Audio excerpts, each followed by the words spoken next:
วัสดีครับผมนพรัตน์ไพโรจน์พัฒนกุลนะครับวันนี้เนี่ยผมจะมาแนะนำ5หนังที่ผมรู้สึกว่าอยากจะให้ทุกคนได้ลองดูนะครับก่อนอื่นเนี่ยผมอยากทราบว่าทุกคนเนี่ยชอบหนังแนวไหนกันบ้างหรือเปล่าครับแอคชั่นครับแอคชั่นนะครับขอบคุณครับ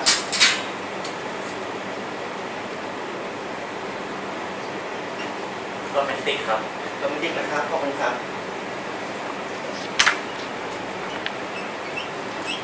ดราม่าค่ะดราม่านะครับ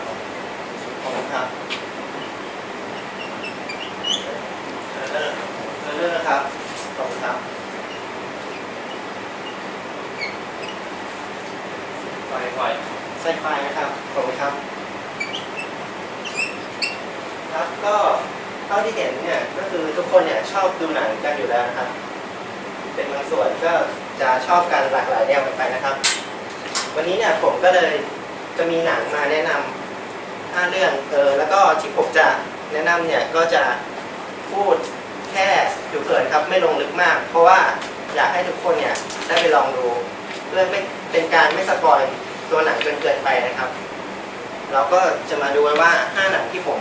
จะมาแนะนำในวันนี้เนี่ยมีเรื่องอะไรบ้างนะครับเรื่องแรกนะครับก็คือเรื่อง The Butterfly Effect นะครับเรื่องที่2เนี่ยก็เป็นเรื่อง 1114 เรื่องที่3เนี่ยก็เป็น Light of the Planet of the Apps นะครับเรื่องที่4เนี่ยก็เป็น A Hard Day แล้วก็เรื่องสุดท้ายเนี่ยจะเป็น ARQ ไม่ทราบว่ามีใครมีข้อสงสัยหรือมีอะไรจะถามไหมครับถ้าเกิดไม่มีเนี่ยผมจะขออนุญาตเข้าสู่การแนะนำหนังเรื่องแรกเลยนะครับหนังเรื่องแรกเนี่ยคือ The Butterfly Effect นะครับเนื้อเรื่องเนี่ยก็คือจะบอกว่าเกี่ยวข้องกับเด็กชายคนหนึ่งชื่ออีแวนเขาเนี่ยมีปัญหาเรื่องความจำเสื่อมระยะสั้นนะครับในสมัยเด็กเขาเลยไปหาจิตแพทย์เนี่ยก็เลยแนะนำให้เขาเนี่ยจดบันทึกไดอารี่ประจำวันนะครับเพื่อเป็นการแก้ไขปัญหาความจำเสื่อมซึ่งตัวเขาเนี่ยก็ในวัยเด็กเนี่ยก็พบเจอแต่สิ่งแปลกประหลาดมากมายนะครับแล้วก็คบเพื่อนเกเรครับเลยทำให้แม่เขาเนี่ยตัดสินใจที่จะย้ายออกจากเมืองนี้ไปนะครับเสร็จแล้วเนี่ยพออีแวนเนี่ยโตขึ้นมานะครับก็ในวัยหนุ่มของเขาเนี่ยก็ได้ค้นพบอะไรบางอย่างซึ่งก็คือว่าเขาอ่านไดอารี่ในสมัยเด็กของเขาเนี่ยเขาจะสามารถย้อนเวลากลับไปได้ในอดีตนะครับแล้วก็ทุกครั้งที่เขาย้อนกลับไปในอดีตเนี่ยเพื่อไปแก้ไขบางสิ่งบางอย่างอะไรเนี่ยจะทำให้มีสิ่งต่างๆเนี่ยมีผลกระทบตามมานะครับซึ่งจะทำให้มีเรื่องที่แย่ลงเรื่อยๆนะครับแล้วก็ตัวหนังเนี่ยจุดเด่นของตัวหนังเนี่ยก็คือการนำเอาทฤษฎี Butterfly Effect กับเรื่องการย้อนเวลาเนี่ยเป็นแกนหลักของตัวเรื่องนะครับแล้วเรื่องเนี่ยก็จะมีการซัพพอร์ตรองรับทฤษฎี2อย่างนี้ครับทำให้หนังเนี่ยเราดูแล้วรู้สึกว่ามันราบรื่นแล้วก็ไม่ค่อยมีตะขิดตะขวงใจอะไรนะครับจุดเด่นของหนังเรื่องนี้ก็คือการที่พระเอกเนี่ยย้อนกลับไปในอดีตนะครับทุกครั้งที่เขาย้อนกลับไปเนี่ยแล้วกลับมาในโลกปัจจุบันเนี่ยทุกครั้งเนี่ยจะมีไทม์ไลน์ใหม่สร้างขึ้นมานะครับทำให้เราได้เห็นว่าตัวละคร1ตัวเนี่ยหรือนักแสดง1คนเนี่ยจะมีบทบาทได้มากกว่า1บทบาทนะครับอันนี้เป็นจุดเด่นของเรื่องครับไม่ทราบว่ามีใครมีคำถามอะไรหรือเปล่าครับสถานที่ที่เขาไปถ่ายนี่เป็นสถานที่ไหนนะครับสถานที่เขาไปถ่ายใช่ไหมครับเป็นคำถามที่ดีครับแต่ว่าเนื่องจากมันอยู่นอกเหนือสโคปนี้ครับผมจะขอจดเอาไว้ก่อนนะครับแล้วเราจะมาพูดคุยกันหลังเบรกนะครับ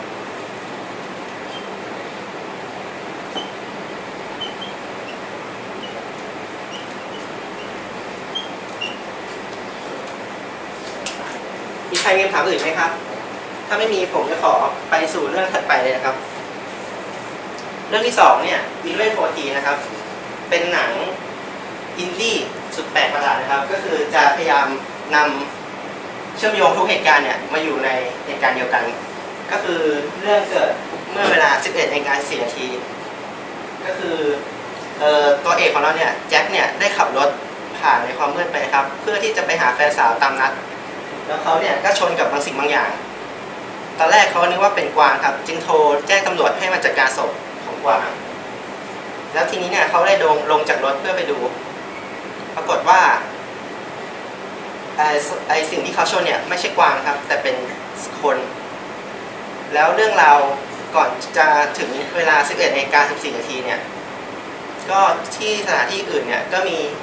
เหตุการณ์มากมายต่างๆนะครับที่มีความสัมพันธ์กับกลุ่มคนบางกลุ่มที่ดูเหมือนกับว่ามันจะไม่เกี่ยวข้องอะไรกับฉากแรกนะครับแต่ทุกคนในสถานที่ต่างๆเนี่ยจะมีจุดเชื่อมโยงกันกับตัวแจ็คแล้วก็ศพปริศนาที่เขาชนนะครับโดยจุดเด่นของหนังเรื่องนี้เนี่ยก็คือการเล่าเรื่องนะครับทุกครั้งเนี่ยที่เขาเล่าเรื่องเนี่ยจะเล่าเป็นทีละตัวละครแรกเนี่ยเขาจะเล่าก่อนถึงเวลา 11:14 นาทีครับจนมาถึงช่วงท้ายเนี่ยก็จะตัดจบแล้วก็ทิ้งปมเอาไว้แล้วก็ไปย้อนเวลากลับไปเพื่อที่จะเล่าเรื่องเดิมโดยเป็นเหตุการณ์เดิมแต่เป็นอีกมุมมองหนึ่งของตัวละครนะครับก็จะย้อนไปอย่างนี้เรื่อยๆค่อยๆคลายปมเรื่อยๆจนกระทั่งเราเห็นความลับที่ซ่อนอยู่ในช่วงสุดท้ายครับว่าทุกสิ่งทุกอย่างเนี่ยมันเกี่ยวข้องกันได้ไงณเวลา 11:14 นาทีครับไม่ทราบว่ามีใครมีคำถามอะไรไหมครับถ้าไม่มีเนี่ยผมขอไปสู่เรื่องถัดไปเลยนะครับเรื่องที่ 3เนี่ยจะเป็นเรื่อง Life of the Planet of the Apes นะครับเป็นหนังที่รีบูตมาจากหนังคลาสสิกยุคเก่าครับคือเรื่อง Planet of the Apes นะครับในปี 1968 โดยหนังเนี่ยจะเล่าถึงเรื่องของการที่เหล่าวานอนเนี่ยขึ้นมาอยู่เป็นชนชั้นผู้ปกครองของโลกนะครับแล้วก็มีความเฉลียวฉลาดสามารถพูดภาษามนุษย์ได้นะครับโดยตัวหนังเรื่องนี้เนี่ยจะเล่าถึงเหตุการณ์ที่ว่ามันเป็นมายังไงทำไมลิงเนี่ยถึงฉลาดแล้วก็มีความสามารถมากกว่ามนุษย์นะครับจุดเด่นของหนังเรื่องนี้เนี่ยคือการใช้ CGI นะครับในการทำให้ตัวลิงเนี่ยออกมามีอารมณ์แล้วก็ความเคลื่อนไหวที่สมจริงนะครับโดยใช้เทคโนโลยี motion capture นะครับเป็นเทคโนโลยีอย่างนี้ครับในการแสดงออกของตัวลิงแล้วก็หนังเรื่องนี้เนี่ยมีภาคต่ออีก2ภาคครับซึ่งคือภาค Dawn of the Planet of the Apes กับ War of the Planet of the Apes นะครับมีใครมีข้อสงสัยอะไรหรือเปล่าครับถ้าไม่มีแล้วผมขอติดผ่านเลยนะครับไปสู่เรื่องถัดไป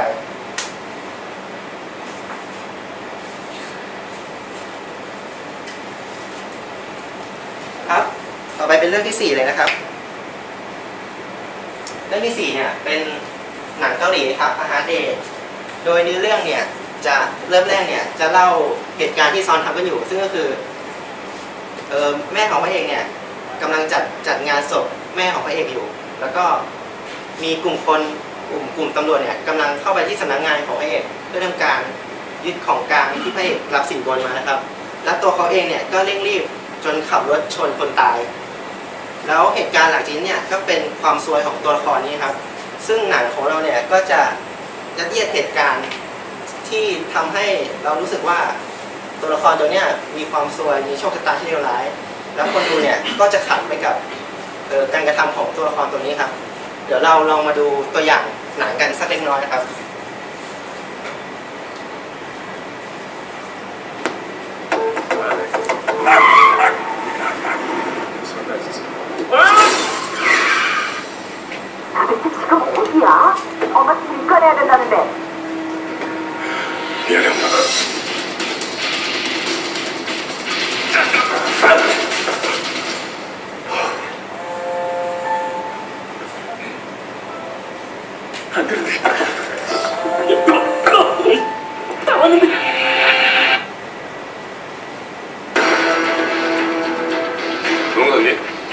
미제 사건하고 공소시효 얼마 안 남은 사건들인데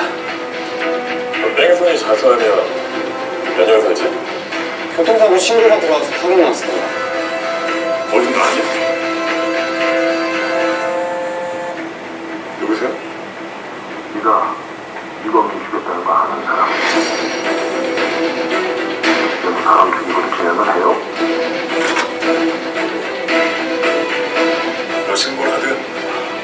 해봐. 더 이상 말로 안 한다고 그랬지. 제보 들었다. 우리나라 죽인 유력한 용의자야.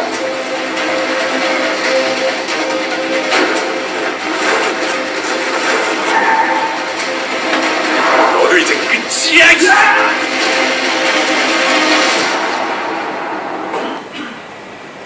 ครับก็จากหนังเรื่องนี้นะครับเท่าที่สังเกตเห็นมาในนี้ครับก็คือหนังเนี่ยจะพยายามใส่เหตุการณ์ที่มันเลวร้ายให้กับตัวละครเอกแล้วก็ตัวละครของเราเนี่ยก็ต้องคอยแก้ไขปัญหาต่างๆนะครับแล้วก็มีการสร้างความบังเอิญขึ้นมาเล็กน้อยครับเพื่อทำให้เราเนี่ยขำแล้วก็รู้สึกสนุกไปกับหนังเรื่องนี้ครับก็ถือว่าหนังเกาหลีเรื่องนี้เนี่ยเป็นหนังที่ดีเทียบเท่าหนังฮอลลีวูดยุคปัจจุบันเลยก็ว่าได้ครับมีใครมีคำถามอะไรสงสัยหรือเปล่าครับถ้าไม่มีแล้วผมขออนุญาตผ่านเลยนะครับ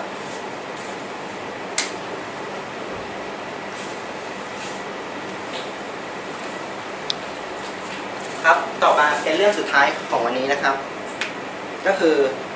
เรื่อง ARQ นะครับเป็นหนังปี 2016 นะครับหนัง ARQ เนี่ยจะดำเนินเรื่องรวดเร็วครับมาถึงก็จะพูดถึงเกี่ยวกับว่าเรนตันนะครับชายหนุ่มผู้ซึ่งตื่นขึ้นมาแล้วก็รู้สึกว่างงงวยเพราะว่าอยู่ดีก็มีคน3 คนเนี่ยบุกเข้ามาในห้องแล้วก็มาจับตัวเขาแล้วก็หญิงสาวที่เขารักเนี่ยลงไปอยู่ใต้บ้านทีนี้เนี่ยในห้องใต้ดินเนี่ยก็มีการต้องการพวกผู้ร้าย3 คนเนี่ยต้องการของที่พระเอกเนี่ยเก็บเอาไว้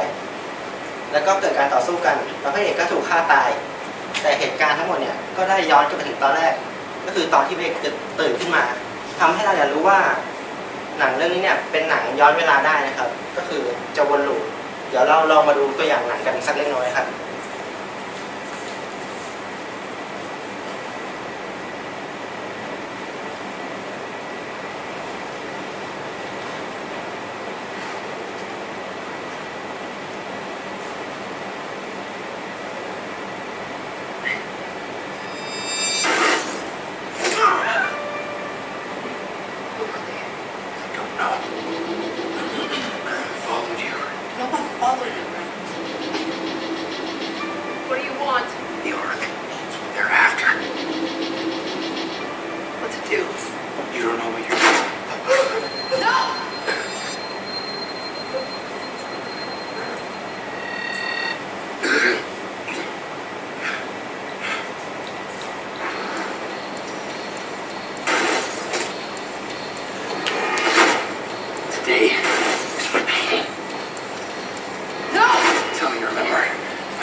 ครับหนังเรื่อง ARQ เนี่ยครับเป็นหนังที่สร้างแรงบันดาลใจให้กับคนทำหนังเยอะมากครับ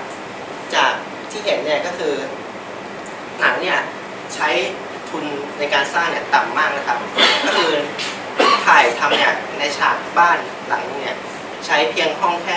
5-6 ห้องนะครับแล้วก็นักแสดงเนี่ยมีเพียงแค่6 คนนะครับแล้วก็หนังเรื่องนี้เนี่ยทำให้เรารู้สึกว่าถ้าเกิดคุณเนี่ยมีไอเดียในการคิดเนื้อเรื่องหนังที่ดีเนี่ย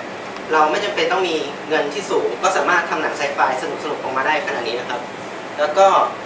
ในหนังเรื่องนี้เนี่ยทุกๆลูปเนี่ยจะมีการพัฒนาการของตัวละครครับเพื่อแก้ไขไม่ให้กลับไปยังอดีตที่เลวร้ายนะครับซึ่งจะทำให้เรารู้สึก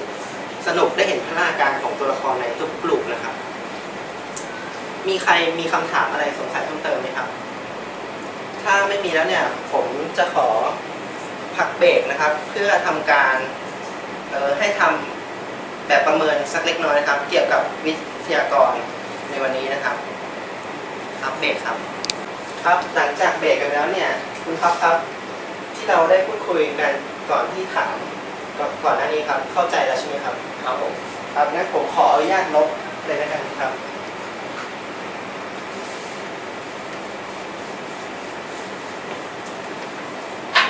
ครับหลังจากที่เราได้เห็นหนัง 5 เรื่องที่ผมนำมาแนะนำแล้วครับ ซึ่งแต่เรื่องเนี่ยก็มีข้อดีข้อด้อย แล้วก็สอนอะไรเราอยู่เล็กน้อยครับ ไม่มากก็น้อย แล้วก็หนังเรื่องนี้หนังที่ผมแนะนำเนี่ยหรือว่าสิ่งต่างๆเนี่ยทุกอย่างเนี่ยมันย่อมมีทั้งด้านดีและด้านไม่ดีนะครับ อยู่ที่ว่าเราเนี่ยจะเลือกรับอะไรเข้าไปนะครับ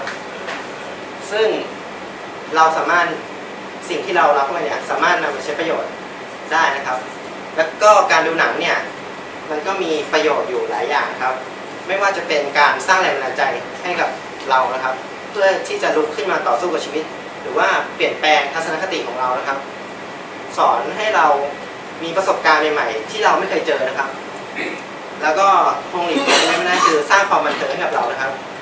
ซึ่งผมก็หวังว่าที่ผมมาพูดแนะนำหนัง 5 เรื่องในวันนี้เนี่ยทุกคนเนี่ยก็น่าจะชื่นชอบหนังกันมากขึ้นนะครับ แล้วก็มีหนังโปรดในดวงใจอย่างนี้กับผมนะครับ ผมเนี่ยอยากให้ทุกคนเนี่ยลองเปิดรับอะไรใหม่ๆอยากให้ทุกคนเนี่ยลองดูหนังที่ตัวเองเนี่ยไม่เคยดูนะครับ ไม่แน่ว่าหนังที่คุณไม่เคยดูเนี่ยมันอาจจะมีเสน่ห์ของตัวมันเองทำให้คุณรู้สึกว่าหนังเรื่องเนี้ยมันสนุกมากๆก็ได้นะครับ ก็มีใครมีคำถามอะไรไหมครับช่วงนี้เชิญครับ นอกจากหนังเกาหลีที่นำเสนอมาค่ะอาหารเดย์ค่ะ ครับ นอกจากนี้ยังมีหนังเกาหลีเรื่องไหนที่แบบสนุกอีกไหมคะเพราะปกติก็ดูแต่ซีรีส์เกาหลี ก็ถ้าเป็นหนังเกาหลีนะครับ ผมก็แนะนำหนังรักสัก 2 เรื่องแล้วกันนะครับ ที่ผมเคยดูมา เรื่องแรกเนี่ยก็คือเรื่อง My Sassy Girl นะครับ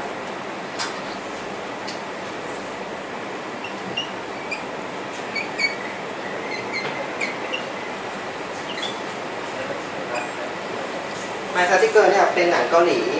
โรแมนติกคอมเมดี้นะครับ เป็นหนังที่บูมมากๆในช่วงกระแสหนังเกาหลีเนี่ยเข้ามาในบ้านเราแรกๆนะครับ หนังเรื่องนี้ก็นักแสดงนำก็คือผู้หญิงเนี่ยจงจีฮุนแล้วก็ผู้ชายเนี่ยชาแตยอน ก็เรียกได้ว่าเป็นคนดังของเป็นนักแสดงดังของในเกาหลีเลยครับ ส่วนอีกเรื่องนึงเนี่ยก็เป็นเรื่องThe Classic นะครับ